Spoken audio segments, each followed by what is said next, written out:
ሰላም አለይኩም ወራህመቱላሂ ወበረካቱ። ምግብ ልናመጣ ነው እንግዲህ ትበላላችሁ። የሱቢህ ምግብ ክሽን ያለ መጣም ምን ይመስላችኋል? ወይ እናንተ መጣም ተናግሬ ወይ የት ነህ ብያለሁ። የት ነህ? እነሆ ይዝቁማል መሰለኝ። ጠላ ሐቢቢ كيف الحال؟ جبجب هذه بس شكرا.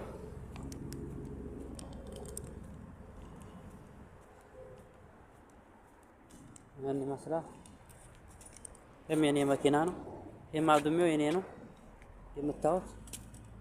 ማሻአላህ ተባረከላህ።